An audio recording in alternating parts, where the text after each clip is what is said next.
আপনার খাবার রেডি। খামটা কোথায়? কিসের খাম? আর আমার ব্যবসার কাজে তোমরা কিসের খাম রেখেছিলে? চলো পালাই এখান থেকে। যেখানেই গন্ডগোল সেখানেই ডায়মন্ড মন্ডল। আমি সত্যি কিছু করিনি স্যার। আচ্ছা আপনি বলুন তো, গুন্ডারা কোন খামের খোঁজে এখানে এসেছিল? এই যে, এই দেখুন, এই খামটা আজকে আমি আমার ডায়মন্ড বরাবর বাক্সতে পেয়েছিলাম। দেখি খামটা।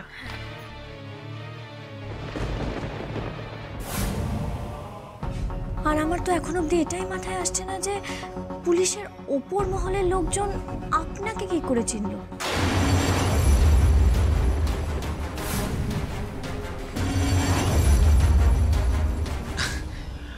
কারণ my name is the great H. কি? আমার নাম হলো the great Halum হুলুম Ridan. Actually পুলিশের উপর মহলের লোকজন না আমার ফ্যান, আই মিন আমার ফুড ব্লগিং এর ফ্যান, তাই আমার কোনো রিকোয়েস্ট ফেলতে পারবেন। বাবা, আপনি তো দেখছি ব্লগারদের শাহরুখ খান। সেটা বলতেই পারেন। উনি হলেন SRK, আমি হলাম এইচ। আচ্ছা ঠিক আছে, আপনি বেশি হিরোতে যাবেন না। আর একটা কথা আপনাকে বলছি, এইসব খাম নিজের কাছে রেখে আমার দাদার মতো না ফেসে যান। আপনি একটু সাবধানে থাকবেন। জানি না হালুম হুলুম রিদান, অজান্তেই আমি কেন ভেবে ফেলছি আপনার ভালো মন্দের কথা।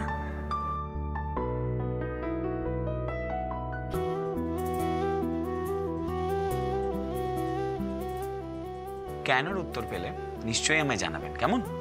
আর বলছি আপনি নিজের খেয়াল রাখবেন, হ্যাঁ?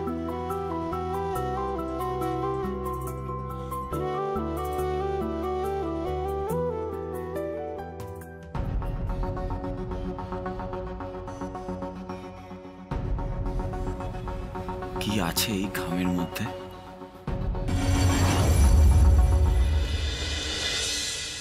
Shut up.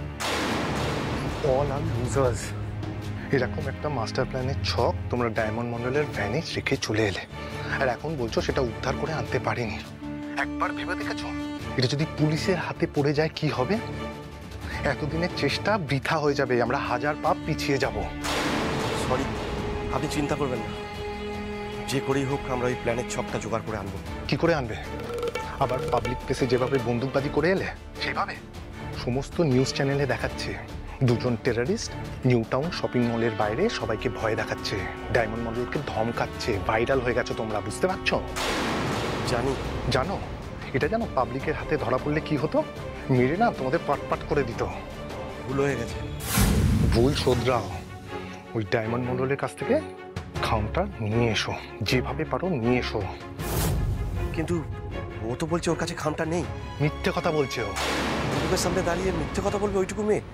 আর তাছাড়া ভ্যানেও নেই খামটা। খামটা ডায়মন্ড মন্ডলের বাড়িতে কোথাও নেই তো? আচ্ছা, রিধান গাঙ্গুলি ছিল না সেখানে? না, তখন ছিল না, কিন্তু আমরা চলে আসার পর মনে হয় এসেছিল, নিউজে দেখলাম। হতে পারে তোমরা থাকতেই এসেছিল, তোমরা খেয়াল করো। হতেই পারে খামটা রিধান গাঙ্গুলির কাছেই আছে, কারণ ও কথা বলছিল ডায়মন্ড মন্ডলের সাথে। আমার মনে হয় ডায়মন্ড মন্ডল তোমাদের সাথে গেম খেলছিল। মিথ্যে কথা বলছে। ওকে কিন্তু বোকা ভেবো না, ও যথেষ্ট বুদ্ধিমতী, ব্যবসা করে খায়, বুঝতে পারছো? ওই খামটা ও আগেই সরিয়ে নিয়েছিল। ওই খামটা যদি এখন রিধান গাঙ্গুলির হাতে চলে যায়, বুঝতে পারছো কত বড় সর্বনাশ হয়ে যাবে?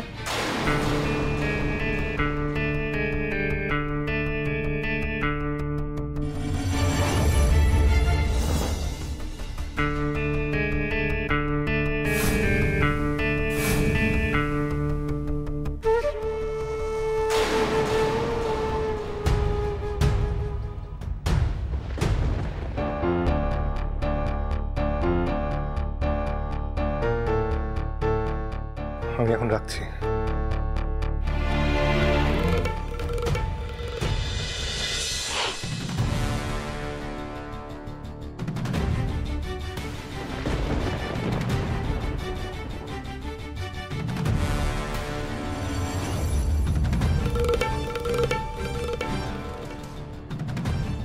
বারাসাত থেকে বারুইপুর, হাওড়া থেকে দমদম, দমদম থেকে জোকা, কলকাতা এবং কলকাতার পার্শ্ববর্তী এলাকার ম্যাপ। কিন্তু কিন্তু কেন? 15 × 8 × 24 = 0।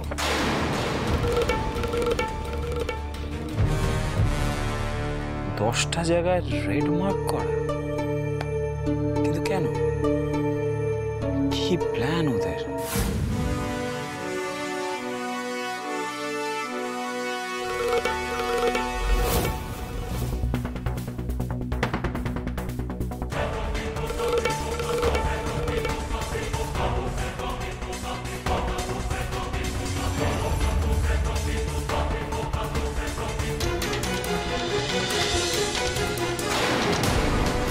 কি করছে রিদান গাঙ্গুলি?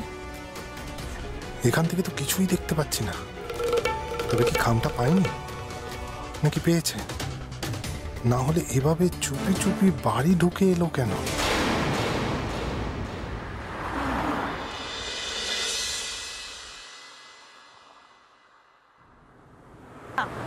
একদম না ডায়মন্ড, তোকে কোথাও কোনো দোকান দিতে হবে না, তুই বাড়িতেই থাকবি, কোথাও বেরোবি। তুমি কেন এত চিন্তা করছো?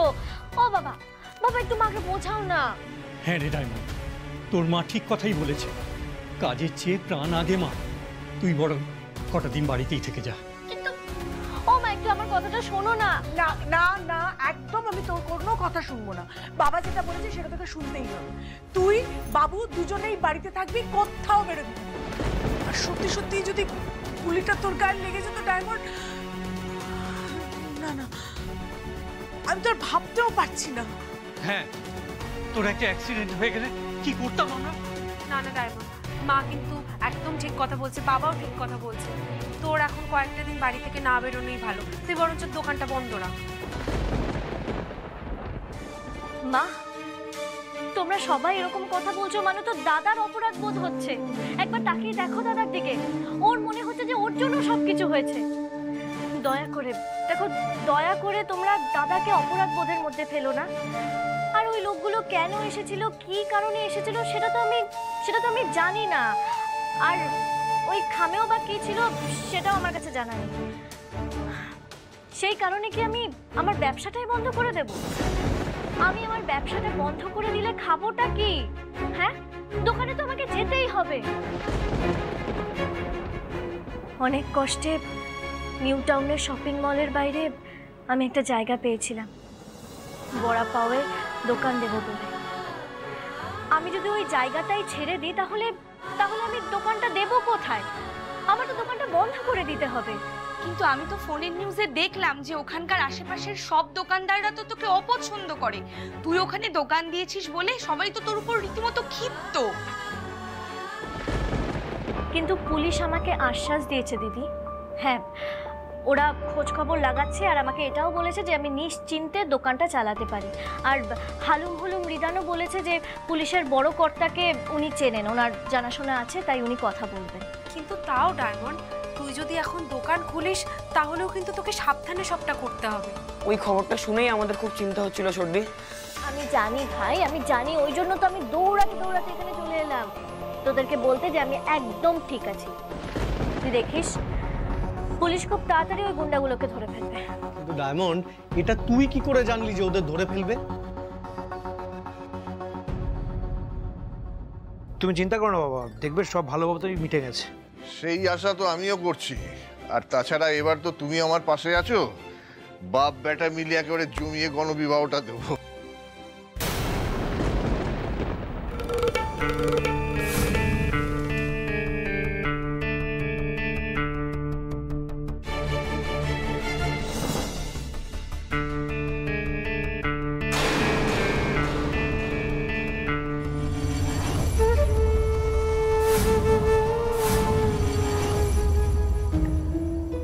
কি ব্যাপার দীপ্ত, তুমি এখানে মানে হৃদের ঘরের বাইরে কি করছো?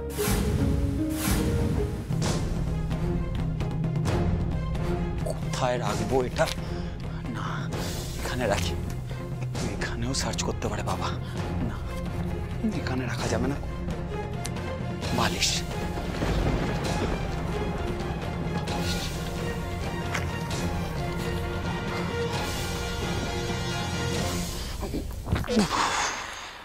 রিদানের ঘরের বাইরে কি করছে? কি আবার করবে? নিশ্চয়ই ওই হালুমুলুম রিদান গাঙ্গুলির নতুন কোনো কেরামতির সন্ধান পেয়েছে। তা সে মক্কেল কোথায়? বাড়ি ফিরেছে? কি করছে সে? কি করছে আমি না ঠিক জানি না। আসলে শালাবাবু চুপি চুপি ঘরের মধ্যে ঢুকে গেল তো, তাই আমার একটু আগ্রহ হলো কি করছে সেটা জানার জন্য। আগ্রহ ঠিক বলবো না, একটু টেনশন হচ্ছিল। আসলে উগ্রপন্থীর বোনের সাথে মেলামেশা করছে তো, তাই আমার একটু টেনশন হচ্ছিল, ভয় লাগছিল। অন্য কিছু তো ফেসে যাবে না তো? সেই ভয় তো আমারও হয়। তাই আমি একটু লুকিয়ে দেখছিলাম। আরে লুকিয়ে দেখার কি আছে? ওকে আমরা ভয় পাই নাকি? সোজা গিয়ে একেবারে চার্জ করবে। চলো দাদা, দেখি এসো। বাবা, এই যে হিরো। ওরে বাবা, জুতো পরে ঠ্যাং তুলে বিছানায় শুয়ে আছে। আচ্ছা, তুমি কোন হরিদাস পাল আমাকে বলো তো, যে তোমাকে নিয়ে সবসময় চিন্তায় থাকতে হবে? তাহলে চিন্তা করো না মিস্টার চিন্তামণি। তোমার ভাইয়ের মুখের ভাষা শুনেছো? বাবাকে চিন্তামণি বলে ডাকছে। শোনো, ভুলটা কি বললাম? যিনি যোগান চিনি, আরে তিনিই তো চিন্তামণি। শোনো, বাচাল ছেলে কোথাকার। এই, আমি তোমার ইয়ার্কির পাত্র? হ্যাঁ শালাবাবু, এই নিয়ে ইয়ার্কি করাটা কিন্তু ঠিক নয়। তুমি কিন্তু ওই উগ্রপন্থীর বোনের সাথে ছিলে, তাই আমরা সবাই চিন্তায় আছি ওই ডায়মন্ড মন্ডলের জন্য, যাতে তুমি বিপদে না পড়ো। না, পড়লেও একা বিপদে পড়বে না। ও এতটাই সাংঘাতিক ছেলে যে পুরো পরিবারকে বিপদে ফেলবে। সত্যি সাংঘাতিক ছেলেই রিদান গাঙ্গুলি। মুখ থেকে বোঝার উপায় নেই খামটা পেয়েছি না পাইনি। চোখে চোখে রাখতে হবে এই ছেলেকে। ওর ঘরে আমি একটা ট্রান্সমিটার আর হিডেন ক্যামেরা ফিট করব। কি হলো? তো দিচ্ছ না কেন? ওখানে কেন গিয়েছিলে? আরে বাবা, আমি তো ব্লগ বানাতে গিয়েছিলাম। ওই ডায়মন্ড মন্ডল আমার সামনে চলে আসবে, আমি কি করে বুঝবো? না না, তুমি তো কিছুই বুঝবে না। অ্যাক্টিং করছো রিদান গাঙ্গুলি, অ্যাক্টিং। খুব চালাক ভাবো নিজেকে, তাই না? ভুলে যাও না, অতি চালাকের কিন্তু গলায় দড়ি পড়ে। আমার 15ই আগস্টের মাস্টার ব্লাস্টার প্ল্যান আমি কিছুতেই বানচাল হতে দেব না। কি গো, তোমরা এখানে কি করছো বলো তো? ওদিকে গণবিবাহের প্যান্ডেল নিয়ে আলোচনা করবে বলে বাইরে সব লোকজন বসে আছে। ঘটকও তো এসছে, নতুন একটা কাপেলের এন্ট্রি করাতে চায়। চলো, মিটিং এক্ষুনি শুরু হয়ে যাবে। আচ্ছা ঠাকুরপো, তুমি হৃদের ঘরে কি করছো গো? কি আবার করবে, ছেলেটার পেছনে লাগছে আর কি। হ্যাঁ তাই তো, আমার তো আর খেয়ে দিয়ে কোনো কাজ নেই, সারাক্ষণ আমি আমার ছেলের পেছনেই পড়ে থাকি। তাই তো মনে হয়। তোমার আদরের হৃদেকে জিজ্ঞেস করো ও লুকিয়ে লুকিয়ে এখানে কি করছিল, সেটা জিজ্ঞেস করো। না গো মা, আমি কিছু করিনি। এই চিন্তামণি খালি খালি আমার চিন্তামণি? চিন্তামণি কে? ছোটন, আমাদের ঠাকুমা ওকে চিন্তামণি বলে ডাকতো। তুই জানবি কি করে? দাও দাও, ওকে আরো আজকেরা দাও। আমার কি? তোমার আবার কি গণবিবাহ? আরে এটা কি চারটিখানি কথা নাকি গণবিবাহ দেওয়া? আচ্ছা, এক্ষুনি কাপড়ের দোকানের লোকেরা চলে আসবে বেনারসি আর ধুতি টুতি নিয়ে। তবে হ্যাঁ, কেটারারাও তো চলে আসবে। তুই কি করছিস? সময় চলে যাচ্ছে তো, প্রবলেম যে ভুলে গেছি। আরে না দাদা, কোনো চান্সই নেই। আমার নাম কি অভিজিৎ গাঙ্গুলি, অত সহজে কিছু ভুলি না। তুমি মিলিয়ে নিও, গতবারের থেকে এবারের গণবিবাহ আরো সাকসেসফুল হবে। চলো চলো চলো চলো চলো।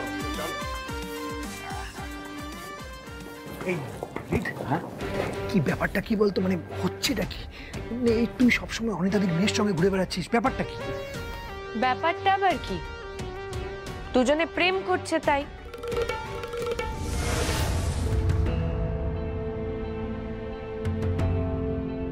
প্রেম? প্রেম আর আমি? তা নয় তো আবার কি? হ্যাঁ, আচ্ছা আমরা সবাই কি ভুল দেখবো নাকি? আসলে কি বলতো, চোখে সব সময় যেটা দেখা যায় সেটা সত্যি নাও হতে পারে। কারণ আমার প্রেমে পড়া বারণ।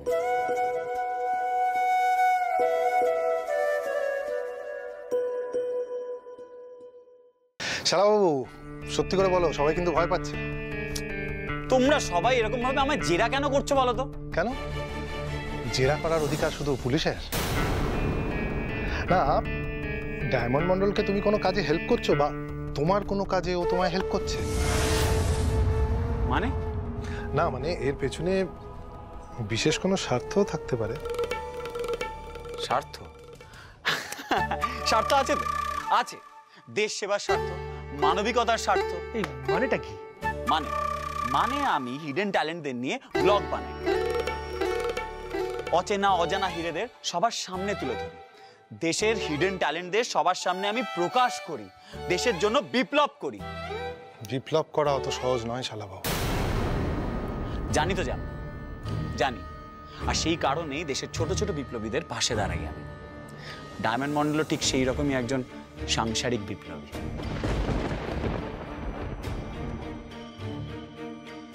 এই তোমরা কেউ কিছু বুঝলে? মানে আমি তো কিছুই বুঝলাম না, মাথার উপর দিয়ে বেরিয়ে গেল। ও বাবা, তুমি বুঝলে না? আমি তো বুঝে গেছি। এই বাড়ির লোকেদের নেই কাজ তো খই বাজাটাই হলো কাজ। এখন দেখলে না, এই গণবিবাহ নিয়ে সবাই মেতে উঠেছে। আর এই বাড়ির ছোট ছেলে রিত, সে কাজের মহিলার মেয়ের পেছনে ঘুরঘুর ঘুরঘুর করছে। আশ্চর্য। হ্যাঁ, কাজের মহিলা, আমাদের আমাদের ফ্ল্যাটের কাজের মহিলা এখনো ঢুকলো না। আরে অনিতা, আজকে তো এই সল্লেকের বাড়িতে আসার কথা, দেখেছো? মহারানীকে ফোন করে আমি দেখি কোথায় আছে। হ্যাঁ হ্যাঁ, দাঁড়াও। এই সোমা, হ্যাঁ বল। চা পাওয়া যাবে? একদম হয়ে যাবে। এই তুমি চা খাবে তো? হ্যাঁ খাবো তো। এসো এসো, তাড়াতাড়ি এসো। হ্যাঁ এসো, আসছি চলো।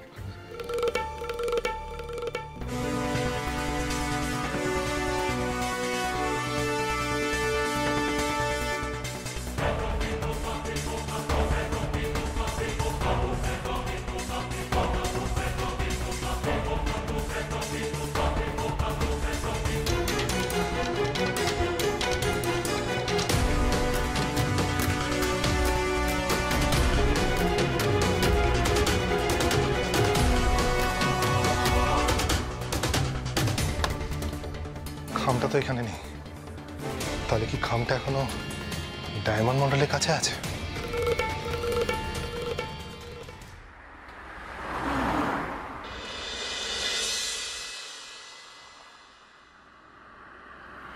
কিন্তু এই পাড়ার লোক তো চায় না আমরা এখানে থাকি। আমাদের জন্য আজকে যদি এই পাড়ায় বোম পড়ে বা কেউ গুলি চালায়, তাহলে তো আমাদের জন্য ওদের জীবনটা রিস্কি হয়ে যাচ্ছে। এই সব কথা ভেবে সব পাড়ার লোকেরা না এক দলে হয়েছে। আরে পাড়ার লোককে তো বাড়িওয়ালি দেখে উস্কাচ্ছে যাতে আমরা আর এখানে না থাকি। তাহলে এই ঘরটা চলে গেলে কি হবে বলতো ডায়মন্ড? মাথার উপর যদি একটা ছাদ থাকে তাহলে তো অন্তত অল্প খেয়েও বাঁচা যায়।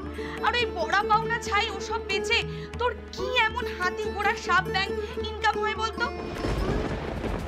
এরকম কথা কেন বলছিস দিদি? হ্যাঁ দেখ, নতুন দোকান পপুলার হতে তো একটু সময় লাগবে। আর ওই গুন্ডাগুলো যা চাইছিল সেটা তো আমার কাছে নেই, তাহলে আমি ভয়টা কেন পাবো? দেখো, তোমরা কেউ কোনো চিন্তা করো না। দাঁড়াও, আমি দেখছি। মা, কুহু ম্যাডাম ফোন করেছেন। রে, আজকে তো আমার ওই বাড়িতে কাজে যাওয়ার কথা, আমি একদম ভুলে গেছি। রে, হ্যালো ম্যাডাম। কি হলো অনিতা, তুমি এখনো আসোনি? কি ব্যাপার বলো তো? হ্যাঁ ম্যাডাম, যাবো তো, আমি যাবো। কখন আসবে? কত দেরি হয়ে গেল বলো তো? বাড়িতে কত কাজ পড়ে আছে। আসলে ম্যাডাম, আমার বাড়িতে না একটু সমস্যা হয়ে গেছিল, তাই একটু বেরোতে দেরি হচ্ছে। হ্যাঁ সে জানি আমি, তোমার মেয়েকে গুন্ডারা অ্যাটাক করেছে সেই খবর তো বেরিয়ে গেছে। আচ্ছা অনিতা, একটা কথা বলো তো, তোমার ছেলে মেয়ে ওরা কি করে? না আমাকে পরিষ্কার করে বলো, সেই বুঝে আমি তোমাকে কাজে রাখবো। মানে আমরাও তো বিপদে পড়তে পারি, তাই না? না মানে তোমার ছেলেকে পুলিশে ধরে নিয়ে যাচ্ছে, তোমার মেয়েকে গুন্ডারা বন্দুক তাক করছে, ব্যাপারটা কি বলো তো? মানে তোমার ছেলে আর মেয়ে কোনো কিছুতে যুক্ত আছে নাকি? না না ম্যাডাম, ওরা কোনো কিছুর সাথে যুক্ত নয়, ওরা সম্পূর্ণ নির্দোষ। আমি বলছি ম্যাডাম, ওরা কিচ্ছু করেনি, ওদের কোনো দোষ নেই ম্যাডাম। না আমি ভাবছিলাম তুমি যখন আসোনি তাহলে আমি অন্য কাজের লোক। না ম্যাডাম, আমাকে দয়া করে কাজ থেকে ছাড়াবেন না। আচ্ছা আচ্ছা ঠিক আছে, তুমি তাড়াতাড়ি চলে আসো তো। আর হ্যাঁ, কোথায় আছি জানো তো? সল্লেকের বাড়িতে, আমার শ্বশুর বাড়িতে। তাড়াতাড়ি চলে এসো। হ্যাঁ হ্যাঁ, আমি জানি তো, সল্লেকে আপনার শ্বশুর বাড়িতে যাবো। হ্যাঁ ম্যাডাম, আমি যাচ্ছি। দিদি ভাই তোমার জন্য শসার শরবত। ও দাও।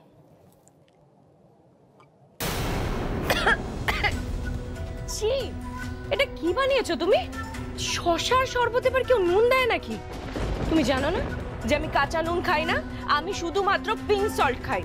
তুমি কিছুই পারো না না? ধরো ধরো ধরো, কিচ্ছু জানো না তুমি। যাও যাও গিয়ে ফ্রেশ করে বানিয়ে এলো, ফ্রেশ ভাবে বানিয়ে নিয়ে এসো যাও। ইডিয়েট কোথাকার। ও মা, শোন না, বলছি তুমি কুহু ম্যাডামের শ্বশুর বাড়িতে যাবে, কিন্তু কেন? আরে কুহু ম্যাডাম তো এখনো নিজের ফ্ল্যাটে ফেরেননি, উনি এখনো এই শ্বশুর বাড়িতেই আছেন। তাই আমাকে বললেন যে ওখানেই যেতে, এখনো 7 দিন মতন উনি ওখানে থাকবেন। তার জন্য আমাকে এক্সট্রা টাকাও দেবেন বলেছেন, বুঝেছিস তো? আমি তো যাওয়ার কথা, এই তোদের এইসব গন্ডগোলে আমি সব ভুলে গেছি। ঠিক আছে, সবই বুঝলাম, কিন্তু সল্ট লেক মানে তো এত দূরে যাতায়াত করবে কি করে? আমি ঠিক পারবো মা, তাছাড়া মাস গেলে 2500 টাকা দেয়, আর এবারে তো এক্সট্রা টাকাও দেবে বলেছে। যাকে আমি বেরোই, আর তোরা কিন্তু কোথাও বেরোবি না, ঠিক আছে? আমি আসছি। আর শোনো না মা, আমি বুঝতে পেরেছি, তুমি একদম নিশ্চিন্তে যাও, আমার বা পাড়ার লোকের কথা তোমাকে ভাবতে হবে না। কারণ হালুম হুলুম রিদান বলেছে যে দরকার পড়লে উনি পাড়ার লোকেদের সঙ্গে কথা বলবেন। হ্যাঁ জানি তো, উনি আসবেন, পাড়ার লোকের সাথে কথা বলবেন, আর পরের দিন পাড়ার লোক তাকে নিয়ে আমাদের শোনাতে আসবে। আমি বুঝতে পারছি না কেন একটা ছেলে আমাদের বাড়িতে বারে বারে আসছে, এতক্ষণ ধরে থাকছে, আর সারাক্ষণ ডায়মন্ডের সাথে গুজুর গুজুর করছে। পাড়ার লোক তো বলবেই, নিশ্চয়ই ওদের দুজনের মধ্যে কিছু একটা চলছে। ছি ছি শামু, এসব কি কথা বলছিস? না বাবা, এগুলো আমার কথা না, আর কয়েকদিন পর থেকে পাড়ার লোকে এই প্রশ্নগুলো করবে, কেন একটা ছেলে অকারণে আমাদের এতটা সাহায্য করছে, এই কথাগুলো কিন্তু উঠবেই। তুমি আমার কথাটা মিলিয়ে নিও মা। আচ্ছা শ্রাবণী, কেন বলবে বলো তো? পাড়ার লোক আমাদের খাওয়ায় না পড়ায়, কোনটা? না না বৌমা, সাবু হয়তো ঠিক কথাই বলছে, পাড়াতে নিশ্চয়ই একদিন এসব নিয়ে কথা উঠবে।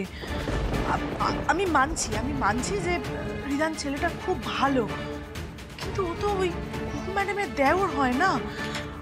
আর কুহু ম্যাডামও কিন্তু ওকে যখন তখন কথা শুনিয়ে দেন, উনিও কিন্তু ছাড়েন না। কেন কথা শোনাবেন মা? আর কেনই বা কথা উঠবে? তোমার মেয়ের কি কোনো আত্মসম্মান বোধ নেই? দেখো, একজন মানুষ আমার বিপদের সময় আমার পাশে দাঁড়িয়েছে, আমার সাহায্য করেছে, ঠিক আছে, আমি সুযোগ পেলে তার ঋণটা শোধ করে দেব, কারণ আমি কারোর ঋণ রাখি না। তুমি চিন্তা করো না মা, আমার জন্য তোমার কোনো বদনাম হবে না।